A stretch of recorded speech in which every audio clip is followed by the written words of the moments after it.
Nick Jr.'s Twitter account posted a video for the 25th anniversary of Blue's Clues featuring Steve, and we all thought he had returned from the dead. Hi. You got a second? I remember this. Yeah, I remember this. Oh, this made my heart happy. What's going on, you bunch of heathens? It's been a hot minute since we've done a Patrick CC video. At least I'm pretty sure I've done a Patrick CC video before. Pretty sure. Either way, this one caught my eye. Admittedly, it was Kenji's video that he did on it, but it caught my eye and I wanted to check it out for myself. How Steve Burns escaped Nickelodeon, they lied to you. And, you know, this was my Steve. It seemed super fucking cool and interesting to look at. I was in the depth of Steve left to go fight in the War on Terror meme. Like, it seemed really good. So, the original video will be linked down below. Let's check it out. On April 29th, 2002, Season 4, Episode 24 of Blue's Clues, Steve Burns announced to the world that he was leaving for college and would be replaced by his brother Joe. But that was a lie. The truth is, Steve Burns never wanted to be on children's television in the first place. I did hear about that. Able to escape, but because of this lie, yeah, I did hear about that. Like, I think like he originally wasn't going for the. I think he thought it was like a legitimate, like more adult-oriented show. Time to find out it wasn't, and yeah, at least I think I remember hearing that somewhere. Disturbing rumors were brought to light. The most believed rumor was that Steve had died in a fatal car crash. A more ridiculous rumor was that he was murdered by the Blue's Clues producers, or died in an unsuccessful attempt to fight the Taliban. However, the most believable theory was that Steve was depressed, got addicted to H, and rebelled against the kid show to start a rock band. And that theory wasn't entirely false. While the public saw a seemingly cheerful demeanor on screen, Steve struggled with his depreciating mental health off screen. I didn't know it yet, but I was the happiest depressed person in North America. I was struggling with severe clinical depression the whole time I was on that show. Steve's job was to be happy, uplifting, full of joy and wonder all the time. He had to pretend to be interested and amazed at the smallest things, like discovering Blue's paw print that was directly in front of him. He spent 10 hours per day filming in an God, that's fucking crazy. Because I remember watching him. He seemed so fucking happy. I mean, yeah, I get more now as an adult that change, like, looks can be deceiving and whatnot, but damn, motherfucker. It sucks. Empty blue room that he just so that he wasn't could be happy. Superimposed on the digitally animated world of Blue and her friends. At the time, technology wasn't as advanced as today, meaning Steve had nothing visual or tangible to work with. Steve said his experience was awful and compared it to acting at the bottom of a swimming pool. Pools are oh, so it's kind of like when fuck, what's his name? The dude who played Gandalf. I feel fucking bad for not knowing his name. Ian McCallum or something. He had a breakdown on, what was it? Hobbit? Was it Hobbit or no, I think it was Hobbit, not Lord of the Rings. On the Hobbit, about how this isn't why he became an actor, because he was alone on a blue screen set, which was super sad to actually see the behind the scenes filled with water. So stay hydrated. As if his experience wouldn't be doing. any more taxing on his mental health, the insane things posted about him online made things even worse. Take this game on Newgrounds, for example, where your objective was to destroy Blue and then assassinate Steve. You eliminate the dog, then go into the house where Steve is flipping you off. So you shoot him until his head pops off and then the house burns down. He also had to read creepy fan fiction, like this one that romanticizes the idea of Blue assaulting Steve with a deadly weapon. What the? Yeah, nah. Some people in the fan. Damn. Yeah, you just really not. You really just leaving that shit out there, huh? This is fanfiction.net. I know exactly what this website is. 19 favorites. God, 2001. Damn, fanfiction.net been around that long? Holy God.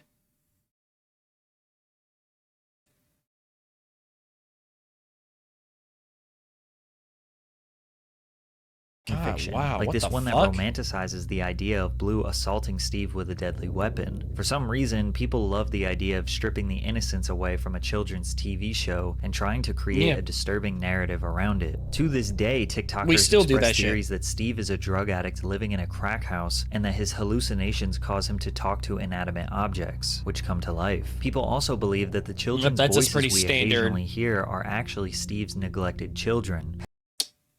Yeah, this is all pretty. I get where they're coming from. Like, this is all pretty standard shit. I mean, film theory. They did an entire fucking thing on Bluey, on like the world of Bluey and shit like that. I mean, film theory made a fucking channel and a living off of that kind of shit. I mean, look at their Wall-E, how they're eating people theory type shit. Like, it's a big thing. Helplessly watching him feed into his addiction. Or the reason Steve is excited whenever he gets mail is because it either includes the welfare check he plans to spend on more drugs or contains the drugs themselves. Most of the time, rumors like this are easily dismissed, but for some reason, millions of people all around the world genuinely believe them. It's likely that even you have some random conspiracy theory about Steve embedded into your brain. However, yeah, my conspiracy theory is that he left to go fight in the global war on terror. That's my headcanon, and I'm sticking to it. There's also the fucking big Pokemon theories that Ash is in a fucking coma, which is why he's stuck as 10 years old. most people just thought he died. An easy one to disprove, but it still worried him. I'm starting to think that maybe there's something people know that I don't know. In November 1999, the New York Times published an article detailing Steve Burns' time working on Blue's Clues and described the show's impact on children. Most notably, the article addressed the unsettling rumors surrounding Mr. Burns' well-being. The rumors were so prominent that sucks that they had to bring that up in an article. Like, what the fuck? That's kind of fucky, huh? And did they really pull that up on a daytime host Rosie O'Donnell invited Steve to appear on her show. I died a whole lot of different ways, Steve recalled. Rosie's kid is a big fan, so I just went on and said, "Hi, I'm alive. Bye." It was pretty easy to prove I wasn't dead. These rumors were so powerful that Steve felt the need to address Rosie O'Donnell's child with "I'm alive" because he knew children around the world were genuinely concerned about him. Because you have to keep in mind that Blue's Clues was the highest rated premiere of any Nickelodeon program and became crucial to the network's growth. It was a pioneer in interactive TV. The original Blue's Clues engaged its preschool age audience by breaking the fourth wall and speaking directly into the camera. Millions of kids around the world felt a deep and personal connection to Steve, which made these rumors more potent. It also made his exit from the show more detrimental. Mr. Burns was 22 when the show premiered, and as he approached his 30s, it was time to move on. Yeah, a gig audition. He didn't reveals the bold truth about his departure. Yeah, he just didn't want to do it anymore. Doing children's television all my life, mostly because I refused to lose my hair on a kids' TV show, and it was happening.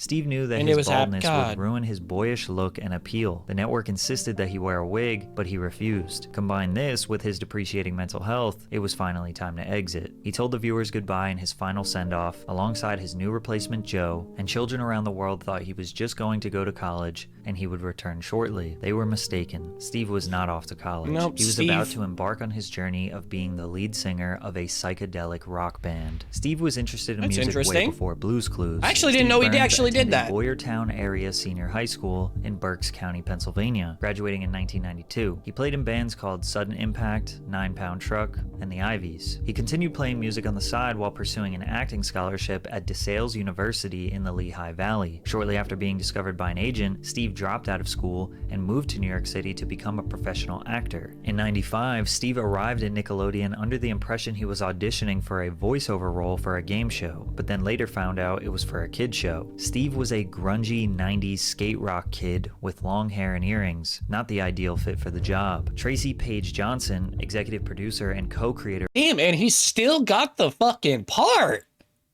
I mean, admittedly, he had to change up his look, but damn. Blue's Clues says that he didn't want to be a children's host. Of the 100 people we auditioned, he was by far the realest. He loved kids, but he didn't want to make a career out of it. Steve didn't want to be on children's television. He wanted to make music. And after he stepped away from the show, he could finally make his dreams a reality. In 1999, Steve walked into a party in New York where he heard the Flaming Lips 1999 album, The Soft Bulletin, for the first time, considered by many to be the Flaming Lips' masterpiece. This moment changed Burns' life and reignited a passion for music he thought Blue's Clues had burned away. From there, he acquired Pro Tools and started writing songs. I had literally been doing nothing but talking to objects made of felt for 6 years. There was this weird creative constipation going on. Steve wrote roughly 35 songs in one sitting, but selected 12 to feature on his debut album. I'm so glad he actually got his mojo back. That's actually really happy to hear. I'm really glad he got his mojo back. For Dust Mites. Now it was time to get in the studio to record, so he contacted his favorite producer, Dave Fridman, who had worked with the Flaming Lips in the past. Interestingly enough, Fridman had just held a Blue's Clues themed birthday party for his children, so he was eager to see what creative potential Steve had. Steve sent Dave some demos, assuming he'd think they sucked, but he got the opposite reaction. Dave liked it, and he asked if Steven Drozd, the drummer of the Flaming Lips, could come and work on some music with them. In a dream world even Blue's Clues couldn't have imagined, the Flaming Lips wanted to work with Steve. The bassist, Michael Ivins, later joined the team as well, helping engineer several sessions. Dude, that is awesome for him! That is really a fucking dream come true. Holy crap! That's so cool! The lead vocalist, Wayne Coyne, actually approached Steve with the offer to star in a movie he was directing called Christmas on Mars. He was hesitant at first, but ultimately accepted the role. Because of Steve's ridiculous story of leaving a kids show and starting a band, there was a flurry of interest from various record labels. He ultimately signed with Pius Records in late 2002 when a label executive sat him down and said, "This makes sense. I don't know why, but there's a thread of logic between Blue's Clues, the Flaming Lips, and your record." And he was right. Something about the perfectly innocent image of a children's show, combined with the amount of insane rumors surrounding Steve, leading to being a frontman of a psychedelic rock band, was a crazy storyline. Burns professionally entered the world of rock music check out some of this music the release of his indie rock album Songs for Dust Mites in August of 2003. Although the 12-track album did not garner much commercial success, it received praise from critics, as Pitchfork gave the project a 7.8 out of 10, and complimented Burns' lyrical insight and gift for writing and arranging endlessly listenable pop songs. You can actually hear one of the songs from the album, Mighty Little Man, as the opening theme for the CBS series Young Sheldon. Despite releasing music and starring in a horror comedy film called Netherbeast, rumors surrounding Steve's death resurfaced on the internet again. Burns told MTV in late 2007 that he was starting to take it personally. "I guess the world would prefer that I was dead, but I'm not listening. I should really just create a website with my vital statistics on it. It could be live. There has to be a way I can hook up a heart monitor to my computer just to let people know I'm alive." To this day, Steve's Instagram handle is Steve Burns Alive, with a bio that reads, "I've seen the meme." Unfortunately for Steve, he didn't exactly become the rock star he dreamed of being. Most of his buzz from his first project was earned due to the juxtaposition of his Blue's Clues career. After that, he started another band, Steve Burns and the Struggle, alongside the Flaming Lips Steven Drozd and A Million Billion frontman Ryan Smith. The collective released an album, Deep Sea Recovery Efforts, in 2009, but it failed to do anything substantial. For many years, Steve disappeared from the spotlight. Slowly but surely, rumors of his death, addiction, and God knows what else made their way back onto the internet. But in 2017, Steve got a call that he never thought he would get. Nickelodeon gave the original creators of Blue's Clues permission to develop a reboot of the series after multiple failed attempts. Nickelodeon posted a video announcing that they were looking for a new host of the show. Steve helped the creators during the casting process, and after 1,000 auditions, they eventually selected Josh De La Cruz, who was an understudy for Disney's Aladdin on Broadway for 5 years. De La Cruz would play Steve and Joe's cousin, Josh. Steve was initially reluctant to continue his association with the show, but was persuaded by its fans on social media to write, direct, and appear on the show. The reboot, Blue's Clues and You, has been a huge success following its premiere, producing 4 seasons before being renewed for a 5th early last year. Keep in mind, most people had no idea this even happened. Unless you have kids or very young siblings, you probably never knew that Steve I think I vaguely heard about it. Nick Jr.'s Twitter account posted a video for the 25th anniversary of Blue's Clues featuring Steve, and we all thought he had returned from the dead. Hi. You got a second? I remember this. Yeah, I remember this. Oh, this made my heart happy. Okay. You remember how when we were younger, we used to run around and hang out with Blue and find clues and talk to Mr. Salt, freak out about the mail and do all the fun stuff. And then one day I was like, oh, hey, guess what? Big news. I'm leaving. This is my brother Joe. He's your new best friend. And then I got on a bus and I left. And we didn't see each other for like a really long time. Yeah. Can we just talk about that? Great. Because You're the dad who I came realized that back. was kind of abrupt. Steve went on to explain what happened to his character, continuing the fake story of him going to college, because having a really unsuccessful rock band was not the narrative Nickelodeon wanted to continue. But his ability to speak through the camera and develop a one-on-one connection with the viewer. You know, he has still got that shit. I was locked in for that. This motherfucker made me feel like a child again. He is really great at making it feel like he's talking to you through the camera.